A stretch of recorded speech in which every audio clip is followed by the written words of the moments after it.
pan and left it on the stove to show us what happens. In about 15 minutes, it bubbles up, spills over, spatters, and starts to spark. All right, now we have a fire. The fire ignited at 700 degrees. Most people end up with serious burns by grabbing the pan to spill out the grease. Do not move the skillet from the stove. Periodically, they'll do the real dumb thing. They'll pick this up and take it outside. And in the process, because the adrenaline's flowing, they're nervous, they will spill this and they will leave a trail of fire all the way from the stove to the outside door. Or the biggest mistake people make, what causes the most injuries, deaths, and damage, throwing water on the fire, causing it to flare up into the whole kitchen. And then there's a great chance that they're going to get it on themselves, and now they're on fire. So that's the worst case scenario, but we will see that periodically happen. You may have heard to smother a cooking fire with a cookie sheet or lid. We tried that, and watch what happens when firefighters use a roasting pan. But it's not airtight and doesn't contain the flames. I don't think that's going to work. So we tried a tight-fitting lid. We're going to try to put it out with the pan lid first. We'll put the pan lid over the top.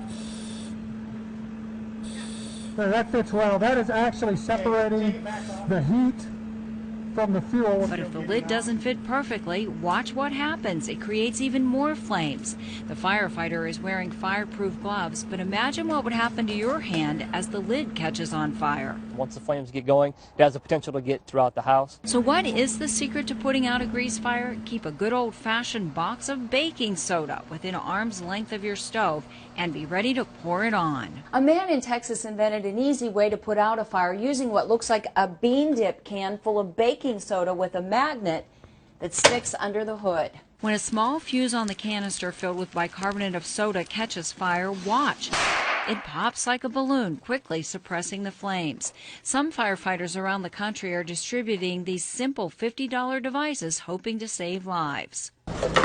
A fire extinguisher with an A, B, or C rating will also do the trick if you know how to use it properly. If not, the best advice, when in doubt, get out. Call 911 and leave it to the professionals. If you have a fire like that, you want to get out of the house as fast as you can and call 911 so that we can get on our way. You can always replace property, but you can never replace a life. A few other tips to stay safe. Set a kitchen timer to remind you to check on your cooking. Keep things like pot holders, tea towels, or food packaging away from the burners. And remember how to stop, drop, and roll in case your clothes catch on fire. Stacy and Patrick. And thanks, Cynthia. If you're interested in those stovetop fire stops you saw there, those little cans of baking soda, you can order them through Lowe's or Ace hardware stores.